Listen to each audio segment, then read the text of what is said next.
When I married Jerry, I was fortunate to inherit some real estate from my grandparents. They advised me to use it wisely to secure our future, but also suggested I keep it confidential, even from Jerry. They believed it was prudent to maintain a passive income that only I controlled, ensuring I'd always have financial security. Unfortunately, Jerry has a habit of overstepping boundaries, particularly regarding possessions and finances. For instance, he once tried to redistribute gifts I had bought for my parents, giving them to his parents to enhance his image. His actions troubled me, especially when he reacted poorly to being confronted about them. Recently, a much more alarming incident occurred. I discovered $22,000 had been withdrawn from an account I managed, intended for our living expenses. This account was meant to complement the income Jerry contributed to our household, and I had no recollection of making such a large withdrawal. The only possible explanation was that Jerry had taken the money. When I confronted him, he nonchalantly admitted that he had lent the funds to his mother, Kayla, who was going through some difficulties. He did this without informing or consulting me.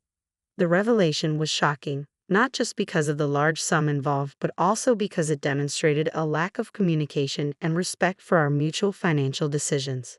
This incident made me rethink the dynamics of our relationship. If our marriage isn't built on mutual respect and transparency, especially regarding finances, it may be time to reconsider our future together. The assumption that one spouse's earnings automatically belong to the other without any discussion is not a sustainable way to manage a marriage. If this approach continues, we may need to face the possibility of separation.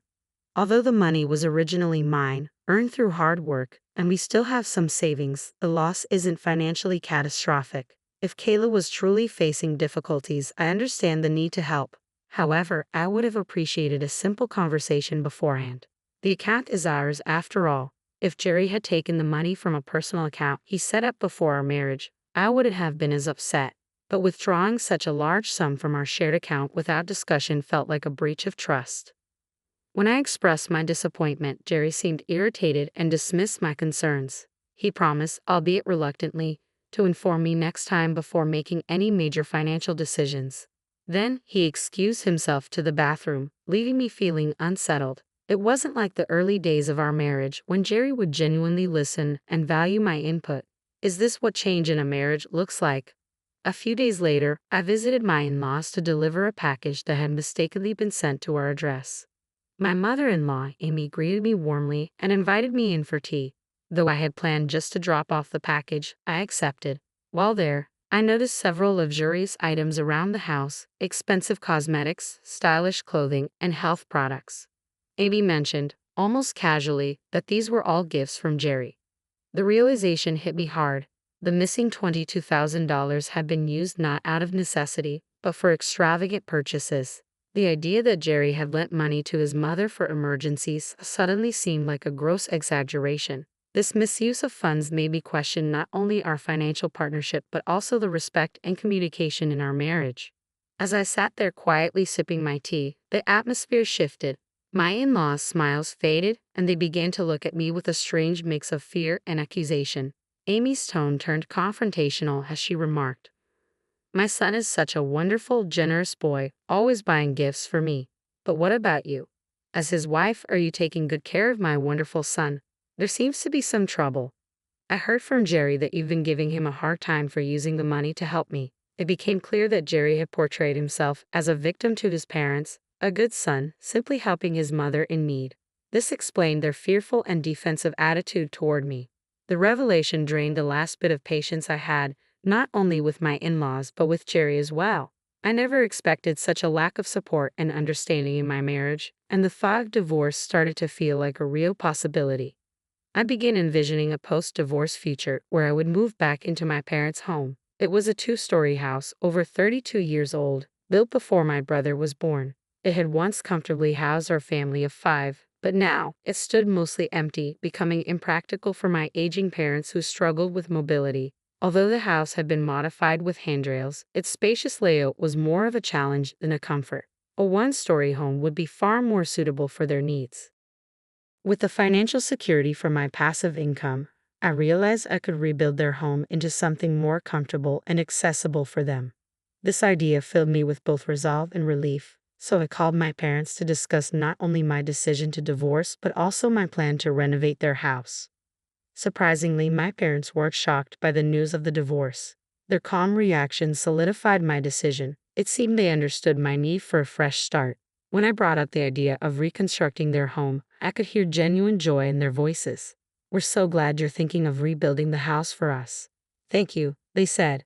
They reassured me that even if they couldn't live there for much longer, it wouldn't be an issue since I could eventually take over the house, which would be funded by my own income. "Well, I'll start planning it bit by bit," I replied, feeling encouraged by their support. "Just take it easy and don't overdo it," they advised, their words instantly lifting my spirits as I began organizing the rebuild of my parents' home. It felt like the start of something new, a fresh chapter not only for them but for me as well. I had been waiting for a response from the construction company when Jerry suddenly confronted me, his anger palpable. "How dare you use our savings to build a house without telling me anything about it?" he accused, slamming his fist on the living room table. His voice grew louder, completely disregarding my feelings. "My parents will be living in the new house," I said firmly, trying to keep my composure. "That's impossible," Jerry roared, his face reddening. "That house was built for my parents to live in." He insisted that since he viewed the funds as our shared property, his parents had as much right to the house as mine. "Are you seriously planning to cram 5 people into that tiny one-story house?" "Just give me the house," he demanded, banging the table harder with every word. Fearing how much worse his reaction would be if he discovered the truth about the passive income I had kept secret, I realized it was time to reveal everything. "To tell you the truth, I have passive income," I confess, feeling the weight of my grandparents' trust. "It's from the real estate my grandparents gifted me, and I use that income to pay for the rebuild. Not a single penny came from our shared savings." The guilt of breaking my grandparents' promise to keep this secret gnawed at me, but I had no choice. As I spoke, Jerry's anger escalated. His face twisted in fury, his shoulders shaking, and his fists slammed the table even harder. "What kind of wife hides an income from her husband? You spend my money but protect your own with secrets," he shouted, his words cutting deep. His reaction clarified everything that had gone wrong in our marriage: lack of trust, respect, and any sense of partnership. The issues had been festering beneath the surface for too long, and now they were impossible to ignore. "I'll take the house as alimony," Jerry sneered, his arrogance shocking me. "Any house built while we're married is mine too. I'm the head of the family, and if you disobey me, I'll divorce you." I stared at him in disbelief. How had I spent so many years with a man who could so easily dismiss my feelings, my contributions? The passive income had been meant as a safeguard for our future. If his earnings fell short or if something happened that left me unable to work, it was meant to protect both of us, not drive a wedge between us. Now, I saw clearly that my grandparents had been right to advise me to keep it a secret. They must have seen something in Jerry long before I did. I had planned to share my passive income with Jerry when the time was right, but after everything, I no longer felt any desire to use that money on him. Frustrated, I stood up and left the house, needing space from the suffocating atmosphere. I spent the night at a business hotel to clear my head and think through my next steps. When I returned home the next morning, Jerry was waiting for me with a sly, unsettling smile. He smirked as he approached, holding a sheet of paper he'd been hiding behind his back, divorce papers already filled out. "You're lying about your passive income, aren't you?" he sneered. "You made that up to cover for stealing from our common savings." His baseless accusations were tiresome despite my honesty about the passive income I had from my grandparents. No matter how much I insisted on the truth, Jerry was stuck in his own narrative, refusing to believe me. "It's the truth. I have passive income," I said once more, but I could see he wasn't interested in listening. His inability to trust or respect me was the final straw. It became painfully clear that this marriage offered none of the support or partnership I needed. The path forward was now inevitable. With a smug grin, Jerry shoved the divorce papers into my hand and said, "You let me know when my parents can move into the house, right?" He patted me on the shoulder, as if this was all some joke, then walked out the door, humming as he mentioned he was off for a drink. In that moment, everything clicked. Jerry had been concealing his disdain for me throughout our marriage. He had never truly valued my feelings or respected my perspective. The realization stung, but it also brought clarity and freedom. I didn't hesitate. I packed my things right then and there, filled out the divorce papers, and left the house for good. I moved in with my parents temporarily, explaining the situation to them. We agreed I would stay with them until the new house was completed. The next day, I noticed my phone flooded with missed calls from Jerry. When he called again, I decided to answer, hoping it would be our final conversation. "How? Hey, all your stuff is gone," he said impatiently, sounding confused by my actions. What's going on? Why was he panicking? He had pushed for the divorce after all. "We're getting divorced, Jerry," I replied calmly. "It's normal that I wouldn't stay. I will be coming back, so feel free to use the empty space however you like." There was a pause on the other end. Maybe, for the first time, Jerry realized that I had resources he couldn't control. Then suddenly his tone shifted. His voice became unusually sweet, a side of him I had never heard before. "Hey, would you let my parents live in the new house?" he asked, almost pleading. I hung up without a second thought. I finally moved on. "I don't care if I have to live with your parents. Please." Jerry's please stunned me. "I already told you, it's a small one-story house," I reminded him, incredulous. "And it's meant as a surprise for my parents." His suggestion was absurd. Not only was he proposing to give away a house he hadn't contributed to, but he spoke as though it was his to offer. His reckless disregard for reality left me speechless. "You don't care about the savings, do you?" Jerry continued, oblivious to my growing frustration. "You have no idea how much I worried about the money I set aside for you as an allowance, and the funds I saved for our living expenses." This conversation only solidified my decision. Jerry's understanding of our finances and our relationship was completely skewed. Moving forward without him was no longer a choice, it was a necessity. I explained to him the efforts I had put into managing our finances, how I had struggled to make ends meet, but he brushed it off, dismissing the significance of my sacrifices. "That has nothing to do with what's happening here," he said coldly. "You're careless with money, leaving the hassle to other people. And now you're presenting yourself to your parents like you did everything on your own."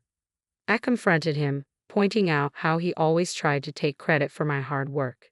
His sudden silence only intensified my frustration. It became clear he was trying to paint himself as the mastermind behind everything, wanting to gift the house I built for my parents to his own, capitalizing on my sincerity just to impress them. His behavior was shallow, deceptive, and utterly insulting. "In the end, you're just trying to take advantage of my goodwill and claim what isn't yours," I said firmly, my voice unwavering. "There is no justification for trampling on my feelings and intentions like this. I will not give you the house I built with all my heart for my parents just so you can show off." Jerry grew louder, perhaps out of desperation. "Husbands and wives are supposed to help each other. I'll tell them you built it, please. We're not a married couple anymore, are we?" I cut him off. "We're strangers now. I already filed for divorce, remember?" His face fell, realizing that the boundaries I had drawn were final.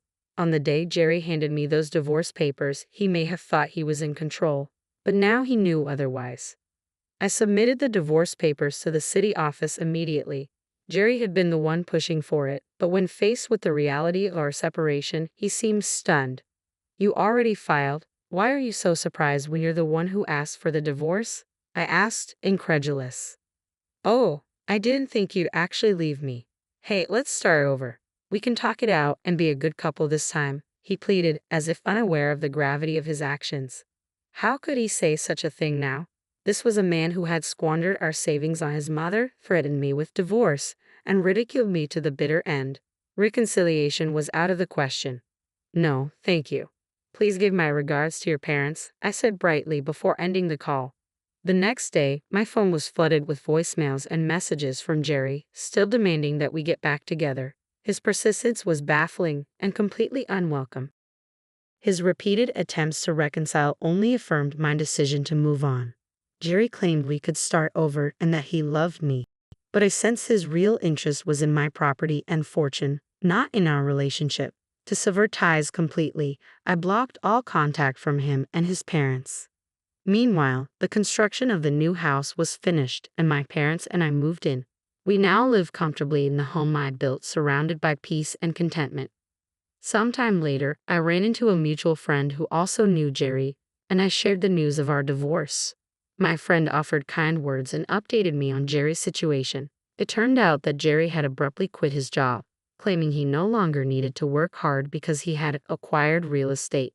When his company couldn't reach him, they were left scrambling. The next day, Jerry tried to retract his resignation, but his bosses, frustrated by his sudden disappearance, demanded an explanation. Unable to admit that he had been banking on my income, Jerry lied about his circumstances. Eventually, the truth about our divorce came out, and his lies were exposed. His company refused to rehire him, realizing he had tried to manipulate the situation for his gain. Ironically, the man who once scoffed at my passive income, suggesting it was a lie, now found himself in a precarious position. He returned to live with his parents, who were understandably upset. He's now struggling to find a new job, his reputation marred by his dubious exit from his last employment. As for me, life has moved forward in a positive direction. I'm living with my parents in the house I built, working a job I love, and enjoying life. The passive income I had once saved for our future together will now be used to support the people who have always stood by me. This turn of events has brought me a renewed sense of peace, and it's clear that moving on was the best decision for my well-being.